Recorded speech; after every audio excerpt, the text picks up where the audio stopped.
আসসালামু আলাইকুম। আশা করি সবাই অনেক ভালো আছো। আজকে আমরা কথা বলবো যে ৫টা বিষয় আমাদের ভিতরে থাকলে সেটা আমাদের ঢাকা ইউনিভার্সিটি ভর্তি পরীক্ষায় বা ঢাকা ইউনিভার্সিটি অ্যাডমিশন টেস্টে আমাদের বিরুদ্ধে কাজ করবে, বা এই ৫টা বিষয় আমার ভিতরে থাকলে তুমি ধরে নিতে পারো যে আসলে ঢাকা ইউনিভার্সিটির ভর্তি পরীক্ষাটা তোমার জন্য ফেভারেবল হবে না, মানে তোমার চান্সটা মিস হয়ে যেতেও পারে। এই ৫টা বিষয় এটুকুকে যদি আমরা প্রতিকার করি বা প্রতিরোধ করতে পারি তাহলে দেখা যাবে যে আমরা এই ঢাকা ইউনিভার্সিটি ভর্তি পরীক্ষার ক্ষেত্রেই অন্যান্যদের থেকে অনেক বেশি আগে থাকবো। সো আমার ডিউ পরীক্ষাটা জাস্ট হচ্ছে যে মানে জাস্ট কিছুদিনের ভিতরে। সো যারা এখন এইসব জিনিস নিয়ে প্র্যাকটিস বা লালন করবে তাদের জন্য এই বিষয়টা একটু কঠিন হবে, কারণ আমরা আজকে এখানে যে কথাগুলো বলতে চাচ্ছি ভাই, এখানে যে বিষয়গুলো নিয়ে কথা বলবো সেগুলো ম্যাক্সিমামই দেখা যাবে মানে একটা লং টার্ম প্ল্যানের মতন বা একটা মানে অনেক বেশ কয়েকদিনের স্ট্র্যাটেজির মতন, যেটা আমাদেরকে ধীরে ধীরে কোপ আপ করতে হয়, ধীরে ধীরে এখান থেকে উঠতে হয়। এবং এখানে একটা রিলেভেন্ট পিকচার দেখতে পাচ্ছ, এটা আসলে এই প্ল্যানগুলো সামেশান একটা ফলাফল, বুঝছো? এটা এখানে যে কথাগুলো আমরা বলতে চাচ্ছি সেইটার উপরে আমার অ্যাডমিশনের একটা প্রতিচ্ছবির মতন, ঠিক আছে? সো এটা আসলে একদিনে হুট করে আমি তুমি বানিয়ে দিলে আসলে হয় না ভাইয়া, অনেক কথাবার্তা থাকে, অনেক গল্প থাকে, অনেক মানে অনেক আমাদের নির্ঘুম রাত থাকে এর পিছনে, সেসব নিয়ে আমরা আজকে কথা বলবো। সো প্রথমত আসো, প্রথম যে জিনিসটা আমাদেরকে বুঝতে হবে সেটা হচ্ছে ক্যালকুলেটর ফোকাস টু মাচ। এটা স্পেসিফিক ডিউ এর জন্য আমরা কথা বলতেছি, বুঝছো? যে টু মাচ ক্যালকুলেটর ফোকাসড।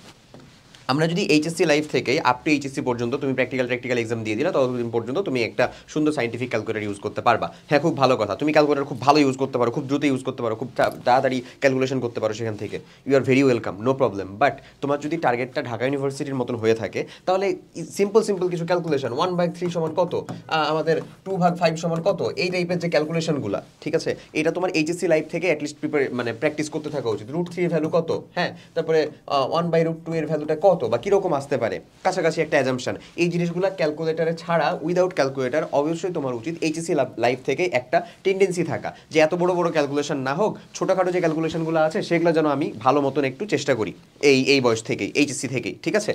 ওকে, সো এই জিনিসটা আমাদেরকে করতে হবে যদি আমরা চিন্তা করে থাকি যে ঢাকা ইউনিভার্সিটি আমার একটা প্রাইম টার্গেট। কারণ ঢাকা ইউনিভার্সিটিতে তুমি ক্যালকুলেটার ছাড়া ক্যালকুলেশন করবা এবং সেখানে ফিজিক্স, কেমিস্ট্রি, ম্যাথ এর ভিতরে ভালো সংখ্যক একটা ম্যাথ থাকে, তবে সেগুলোকে হাতে ক্যালকুলেশন করার মতনই। পিএইচ এর ম্যাথ আছে কিছু, লগের ক্যালকুলেশন আছে কিছু, এই সকল যে ক্যালকুলেশনগুলো আছে সেগুলো হাতে ক্যালকুলেশন করার মতনই যদি তুমি প্র্যাকটিস করো তাহলে, ঠিক আছে? এবং প্রপার ওই এইচএসসি থেকে একটু স্ট্র্যাটেজিটা মেনটেন করো তাহলে, ওকে। এবং তারপরে যদি আসি সবথেকে গুরুত্বপূর্ণ আরেকটা পয়েন্ট, সেটা হচ্ছে অ্যাডমিশন ওরিয়েন্টেশনটা মানে স্পেসিফিক হওয়া লাগবে। আমরা যদি সেটা না করি, এই কথাটার মানে কি আসলে, যে অ্যাডমিশন ওরিয়েন্টেশনটা কেমন? তুমি অ্যাডমিশনের প্রিপারেশন নেওয়া শুরু করলা কখন জানো? কখন ওই ধরো করছো কি বলে, এইচএসসি পরীক্ষা দিছো, এইচএসসি পরীক্ষা দেওয়ার পরে প্র্যাকটিক্যাল দিলা, এক সপ্তাহ সেই একটা দেশ ট্যুর দিলা, সারা দেশ টেশ ঘুরে ফেললা, তারপরে ফার্মগেট চলে আসলা ফ্যামিলি সহ, অথবা সেপারেট চলে আসলা, মেসটেসে থাকলা, হ্যান ত্যান উদ্ভাস তোমাকে কিছু ধরাই দিল, ফর্ম কিছু হচ্ছে যে মানে প্ল্যান ধরাই দিল যে এই প্ল্যানে তুমি আসতে পারো, একটা ভার্সিটি কোশ্চেন ব্যাংক ধরাই দিল, এই যে তুমি অ্যাডমিশন প্রিপারেশনটা নেওয়া শুরু করলা। আমি জানি তোমার থেকেও পরে শুরু করবে এরকম মানুষজনের সংখ্যা আছে, না এমন না, বাট তুমি কি এটা জানো যে তোমার থেকেও 1-1.5 মাস আগে থেকে শুরু করে দিছে, এইচএসসি পরীক্ষার 1-1.5 মাস আগে থেকে শুরু করে দিছে, এরকম মানুষের সংখ্যাটাও কম না, অনেক বেশি। এবং তুমি সেটা জানতে পারবা কখন জানো? প্রথম দিন যখন উদ্ভাসের মানে প্রথম দিন যখন তুমি একটা অফলাইন কোচিংয়ের ভিতরে ঢুকলা, তখন দেখলা সেটা হচ্ছে যে এইচএসসির মতনই পড়াগুলো লাগতেছে, বাট তুমি পারতেছো না, কিন্তু দেখা গেছে যে মানে ক্লাসের ভিতরে 30-40 জনই আলহামদুলিল্লাহ একেবারে হ্যাঁ তারা উত্তর করে দিতে পারছে। তারা কেমনে পারলো? তারা তো বাইবর্ন আলাদাভাবে এটা নিয়ে আসে নাই, কারণ তারা অ্যাডমিশন ওরিয়েন্টেড ছিল আর কি এইচএসসির আগ পর্যন্তই। আমি বলছি না তাদের কাছে এইচএসসিটা বিন্দুমাত্র কম গুরুত্বপূর্ণ ছিল, বিন্দুমাত্র না, এইচএসসিটা তাদের কাছে অনেক বেশি গুরুত্বপূর্ণ ছিল, বাট তাদের এই ভিতরে অ্যাডমিশন ওরিয়েন্টেশনটা চলে আসছিল কখন? ওই এইচএসসির আগাগ দিয়ে। সো ওই এইচএসসির আগাগ দিয়ে অ্যাডমিশন ওরিয়েন্টেশনটা নেওয়ার প্রপার কোনো কি সমাধান আছে? উত্তরটা হচ্ছে হ্যাঁ, অবশ্যই আছে।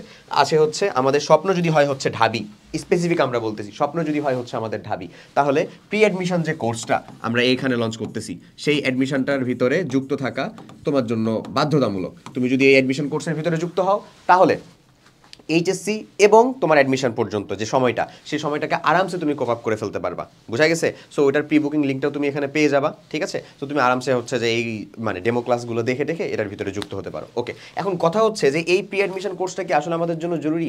খুবই জরুরি ভাই, কারণ এই কোর্সের ভিতরে তোমাকে অ্যাডমিশনের পড়িয়ে দেওয়া হবে এমন না, অ্যাডমিশন ওরিয়েন্টেড করানো হবে, অ্যাডমিশনে কী ধরনের জিনিসপত্র আছে সেটা করানো হবে, বুঝছো? এবং এটা খুব জরুরি, কারণ তোমার এইচএসসি লাইফ থেকে মিনিমাম টেন্ডেন্সি আর কি থাকা লাগবে যে আমার এই এই অ্যাডমিশন টাইমটার ভিতরে কোন ধরনের জিনিস, কোন লেভেলের ডেপথনেস থেকে এই জিনিসপত্রগুলো আসতে পারে, কোন ধরনের প্রশ্ন আসতে পারে। কেন তুমি হচ্ছে যে শোনো যে তোমার কলেজ টিচার এসে গর্বের সাথে বলতেছে যে ঢাকা ইউনিভার্সিটি ভর্তি পরীক্ষার ভিতরে 1,20,000 পরীক্ষা দিছিল বা হ্যান ত্যান এত পার্সেন্ট পরীক্ষা দিছিল, 1% পাস করছে, 1.5% পাস করছে, 2%-এর বেশি পাস করতে পারে না, কেন বলতেছেন? তারা কি সবাই মানে 1-1.5%-এর বেশি তো হচ্ছে ভাই আমার গোল্ডেন এ প্লাসই পায়, 1-1.5%-এর বেশি তো আমার বুয়েটেই চান্স পায়, তারপরে পাস করতে পারে না, কেন পারে না?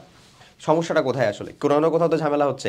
এই সকল কথাবার্তা যদি তুমি ঢাকা ইউনিভার্সিটি ভর্তি পরীক্ষার 1 সপ্তাহ 2 সপ্তাহ আগে জানো, তাহলে তোমার স্ট্র্যাটেজিটা কেমন হবে? আর যারা এই সকল প্রোগ্রামের সাথে যুক্ত হয়ে আছে অলরেডি, সে এখনই এই সকল কথা লালন করতে পারছে, তাদের প্ল্যানটা কেমন হবে তুমি নিজেই বুঝতে পারতেছো। তো এই ওরিয়েন্টেডটা আমাদেরকে হতে হবে একেবারে প্রিসাইজলি। আচ্ছা, শর্টকাটের প্রতি অনীহা। আচ্ছা, এইটা একটা সাংঘর্ষিক কথা মনে হতে পারে। হ্যাঁ ভাই, আপনি শর্টকাট করাতে বলছেন, শর্টকাট পড়তে বলতেছেন, হ্যান ত্যান। হ্যাঁ ভাই, আমি বলতেছি শর্টকাট পড়তে। দেখো, শর্টকাট আমি পড়তে বলতেছি, দ্যাট ডাজেন্ট মিন যে তুমি অঙ্কের মানে সূত্রের ডেরিভেশন জানবা না, দ্যাট ডাজেন্ট মিন যে তুমি থিওরি বুঝো না, বেসিক বুঝো না, শর্টকাট মুখস্থ করো না। আমি যে তোমাকে বলি পার্সেন্টেজ থেকে মোলারিটি নির্ণয় করা শর্টকাটটা হচ্ছে percentage into 10 equals to M into M. হ্যাঁ, এখানে একটা এম হচ্ছে আমার মোলারিটি, একটা হচ্ছে মলিকুলার ভর, পার্সেন্টেজ হচ্ছে যত পার্সেন্ট দেওয়া আছে, আর 10 হচ্ছে এটা। W/V আকারে যে কোনোটা আসুক তুমি এটা দিয়ে করে দিতে পারবা। তো এটা কি আমি শর্টকাটে এরকমভাবে বললাম? এটা কি আমি নর্মাল নিয়মে জানি না? অবশ্যই জানি। দেখো, 2 ধরনের স্টুডেন্ট এখানে পাবা, ঠিক আছে? এক, যারা থিওরি আর বেসিক একেবারে খুব ক্লিয়ার করে পড়বে, শর্টকাটটা পড়বে না। 2, সে শর্টকাটটাই শুধু মুখস্থ করবে, ওই শর্টকাটের বাইরে আসলেই সে পটল তুলবে, ব্যাপারটা এরকম। আর যে এটা করবে শুধু থিওরি পড়ে থাকবে, ও উত্তর করতে পারবে কিন্তু টাইমের ভিতরে উত্তর করা ওর জন্য কঠিন হয়ে যাবে। এটাই চরম সত্য কথা। আর আরেক ধরনের স্টুডেন্ট যেটি চান্স পাবে, সেটা এক ধরনের স্টুডেন্ট হয়। ওরা কি করে জানো? থিওরি পড়ার পরে ওই থিওরি পড়ে ওই থিওরিটা প্র্যাকটিস করে, তারপরে ওই থিওরি থেকে চলে আসে সে শর্টকাটটা। ওই থিওরি পড়ার পরে ও শর্টকাটও পারে, ও থিওরিও পারে, ও শর্টকাটও পারে। তো যদি তুমি শর্টকাট পারো, 30 মিনিটে 30টা কোশ্চেন তুমি শর্টকাট দিয়ে যদি উত্তর করে ফেলতে পারো, তুমি যে কারো কাছ থেকে আগায় থাকবা। কারণ এখানে এই এইচএসসি লাইফের মতন সব উত্তর পারাটা জরুরি না ভাইয়া। উত্তর ঠিকটা পারতে হবে এবং সঠিক সময়ের ভিতরে পারতে হবে। তুমি যে 60টা এমসিকিউ দিবা, 60টা এমসিকিউ 45 মিনিটের ভিতরে, 45 মিনিটের ভিতরে তুমি ক্যালকুলেশন করে দেখো একটা কোশ্চেনের পিছনে তুমি কতক্ষণ সময় পাচ্ছ। সো যেগুলো থিওরি কোশ্চেন না, ম্যাথের কোশ্চেন, সেগুলো তুমি শর্টকাট ছাড়া হচ্ছে সূত্র ডিরাইভ করে যদি উত্তর করতে যাও, তুমি টাইম কুলাতে পারবা কখনো? কখনোই না। সো শর্টকাটের প্রতি অনীহা থাকা যাবে না। আমরা শর্টকাটটাকে খুব ভালো মতন অ্যাকসেপ্ট করব, চেষ্টা করব হচ্ছে অবভিয়াসলি আগে থেকেই ভালো মতন কী পড়বো, থিওরি পড়বো, বেসিক পড়বো, সূত্র কীভাবে ডিরাইভ হয়েছে সব কিছু একেবারে তুলাধনা করবো, নো প্রবলেম। এটা আমার রিটেনেরও প্রিপারেশন হয়ে থাকতেছে। তার সাথে সাথে যদি শর্টকাটটা থাকে রিলিভেন্ট, চেষ্টা করবো মনে রাখার, কাজে দিবে, বিলিভ মি, কাজে দিবে। ওকে, এই যে সিদ্ধান্তহীনতা, ভাই রে ভাই, এটা একটা চরম জিনিস আমাদের জন্য। এই যে ডাইলেমায় ভোগা, যে একটু সায়েন্সের স্টুডেন্ট, মোটামুটি একটা আছে, মানে পড়লে বুঝি বা পারি, ক্যালকুলেটর ব্যবহার করতে খুব ভালো লাগে, তাহলে একটু বুয়েট খুব ভালো কথা। এটা আমি মোটেও ডিসকারেজ করতেছি না। একটু মেডিকেল প্রিপারেশনের মতন ওরিয়েন্টেশন আছে, কিছুটা হচ্ছে যে আমি মুখস্থ করতে পারি, ডিএমসি খুবই ভালো, no problem. But maximum student এই আধা ডিএমসি থেকে আধা বুয়েট থেকে চলে এসে এই ডিউতেই ঢুকে। হ্যাঁ, এটা একটা চরম সত্য কথা। এবং এই যে প্রথম দিন 2 দিন 1 সপ্তাহ পর্যন্ত অফলাইন কোচিং একেবারে ভর্তি থাকে ইঞ্জিনিয়ারিংয়ে, তারপরে অর্ধেকে নেমে যায়, কারণ তারপরে ভার্সিটিতে আর জায়গা দেওয়ার মতন জায়গা হয় না। কারণ ও এক উইকের ভিতরে বুঝে যেতে পারে যে আসলে ইঞ্জিনিয়ারিংটা সে যদি করে তো অনেক খারাপ লেভেলে একটা পরীক্ষা দিতে পারবে, মনে হয় না যে ইঞ্জিনিয়ারিংয়ের মতন পড়াশোনা সে অ্যাকসেপ্ট করতে পারবে। বাট তুমি ইঞ্জিনিয়ারিং নাও, নো প্রবলেম, আমি তোমাকে বলতেছি, আমি তোমাকে বরঞ্চ কারেজ দিতেছি যে হ্যাঁ ভাই অবভিয়াসলি নাও। এবং তোমরা যারা বিশেষ করে এখনই কিছুটা ভার্সিটি ওরিয়েন্টেড আছো, সেটা জানো যে ডিইউ তার কাছ থেকে ফসকে গিয়ে সে চলে যায় হচ্ছে অন্যান্য সিইউ, আরইউ বা গুচ্ছ, হ্যানত্যান এগুলাতে। এটা কেন হবে আমাদের? আমি তো ছোটবেলা থেকে হচ্ছে যে ফোকাস ছিলাম ভার্সিটি, তাহলে আমার কোন জায়গার ভিতরে ভুল ছিল?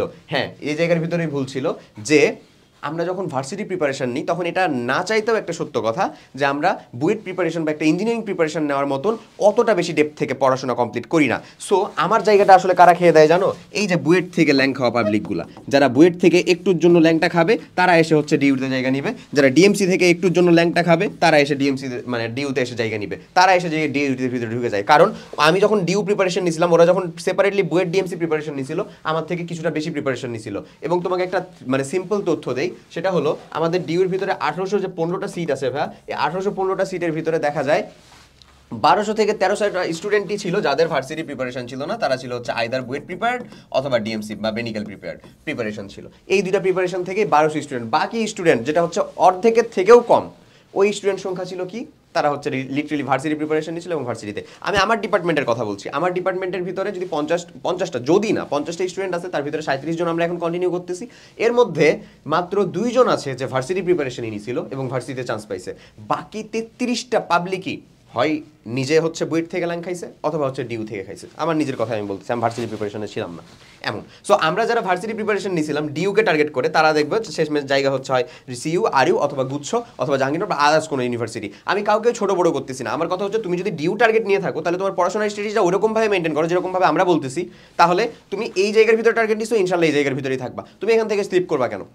ক্লিয়ার? সো এই সিদ্ধান্তহীনতা বা এই ডাইলেমার ভিতরে থাকা যাবে না, বি কেয়ারফুল। ওকে, এবং একেবারে লাস্ট বাট নট লিস্ট যে কাজটা সেটা হচ্ছে ভাইয়া, যে কাজটা সেটা হচ্ছে আমাদের লেস প্র্যাকটিস। মানে আমাদের কোয়েশ্চেন থাকে অনেক, আমরা পারি অনেক, আমরা বুঝি, বাট আমরা প্র্যাকটিস করতে চাই না। তো এই কাজটা আমরা করবো না, বিশেষ করে অ্যাডমিশন টাইমের ভিতরে। যেহেতু তোমাকে মাত্র আমি অলরেডি বললাম 45 মিনিটের ভিতরে 60টা এমসিকিউ করতে হবে, এক একটা এমসিকিউর জন্য মাত্র 45 সেকেন্ড টাইম পাবা। সো তুমি যদি প্রচুর পরিমাণে প্র্যাকটিস না করো তাহলে তোমার জন্য উত্তর করা ওখানে যথেষ্ট কঠিন। তো আমরা যারা এইচএসসি 25 ব্যাচের স্টুডেন্ট আছি এবং এইচএসসি 26 ব্যাচের যারা স্টুডেন্ট আছি, 25 এবং 26, হ্যাঁ তোমাদের মানে সামনে অবভিয়াসলি হচ্ছে এইচএসসি আছে, যেটা মানে পুরোই হচ্ছে মাদার কথাবার্তা। এইচএসসি ছাড়া আমরা কথা বলতে চাচ্ছি না, এইচএসসি আছে অবভিয়াসলি, এটা সত্য কথা। এইচএসসির কাজ তুমি করবা, এইচএসসির জন্য তুমি 100% প্রিপেয়ার হয়ে পড়বা, বাট তোমার নিজের একটা অন্তর্নিহিত টার্গেট তুমি নিজেও জানো ভাই যে এইচএসসিটা তোমার আলটিমেট টার্গেট না, ইটস জাস্ট এ পিলার তোমার টার্গেটে পৌঁছানোর জন্য, এবং ওই পিলারটা তো তোমাকে ভালো পারফর্ম করে যেতে হবে, এটা ঠিক আছে, আমি তোমার সাথে একমত। বাট তোমার আলটিমেট গোল কিন্তু হচ্ছে কোন জায়গাটা? তোমার অ্যাডমিশনে ক্র্যাক করার জায়গাটা। সেটা তোমার বুয়েট হতে পারে, ডিএমসি হতে পারে, ডিইউ হতে পারে। সো যারা ভার্সিটি ওরিয়েন্টেশনে অলরেডি আছি আমরা, যে ভাই আমি ভার্সিটি জায়গার ভিতরে ঢুকবো, তো তোমার কাছে এখন মনে হতে পারে যে আসলে সাবজেক্টের দিক থেকে কি ভার্সিটি বা ইঞ্জিনিয়ারিং ভার্সিটি বুয়েট এটা আলাদা কিছু বা গ্লোরিফিকেশনের কিছু, তো এটার উত্তর খুবই আপেক্ষিক এবং ডিরেক্ট এক কথায় দেওয়া অনেক কঠিন। ঠিক আছে, এটা তুমি নিজে হচ্ছে যখন ফিল করতে পারবা, তুমি যখন নিজে হচ্ছে যে ভার্সিটি পর্যায়ে চলে আসলা বা ওই বয়সটাতে চলে আসলা, ধরে নিলাম তোমার কোনো একটা ভার্সিটিতে হয়ে গেছে, তখন তুমি একবার হাড়ে হাড়ে ঠিক করতে পারবা বা হাড়ে হাড়ে বুঝতে পারবা যে আসলে এই কোশ্চেনের উত্তরটা কেমন। ঠিক আছে, সো এই রিলেটেড কথাবার্তা আছে অলরেডি, যা আমাদের প্রত্যেক ভাইয়েরই দেওয়া আছে, যে আমাদের ইঞ্জিনিয়ারিং ভার্সিটির এটা মানে ইঞ্জিনিয়ারিং সাবজেক্টগুলো নাকি হচ্ছে ভার্সিটির ইঞ্জিনিয়ারিং সাবজেক্টগুলো, কোনটার মানে ব্যালেন্সটা কীরকম আসলে। সো যাবতীয় জিনিসপত্র অনেক ক্রাইটেরিয়াগুলোর উপর নির্ভর করে। হ্যাঁ, আমরা সেই রিলেটেড আজকে কথাবার্তা বলবো না। প্রথমত আমার সাবজেক্ট চয়েসটা পরে, ইনশাল্লাহ পরে অবভিয়াসলি। এখন যারা আসলে 24 ব্যাচের মানুষজন আছি, তারা যদি একেবারে বুকে হাত রেখে বলতে হয়, তাহলে তারা হাত রেখে এটাই বলবে যে আমার প্রথমে মেরিটটা দাও, আমি সাবজেক্ট চয়েসটা পরে দিব ইনশাল্লাহ। ঠিক আছে, সো যাই হোক, কথা এতটুকুই থাকবে। এই পয়েন্ট আউটগুলো যদি পয়েন্ট আউট করে নিজের ভিতর থেকে প্রতিরোধ করতে পারো এখন থেকে, ইনশাল্লাহ তুমি ভার্সিটি ফলাফল একটা খুব ভালো মতন নিয়ে আসতে পারবা, খুব ভালো মতন একটা ফলাফল করতে পারবা, মেরিট ইনশাল্লাহ জায়গা হয়ে যাবে। তো সবাই এই জিনিসগুলো মেনে চলার চেষ্টা করো। সবাই অনেক ভালো থাকো। আল্লাহ হাফেজ, আসসালামু আলাইকুম।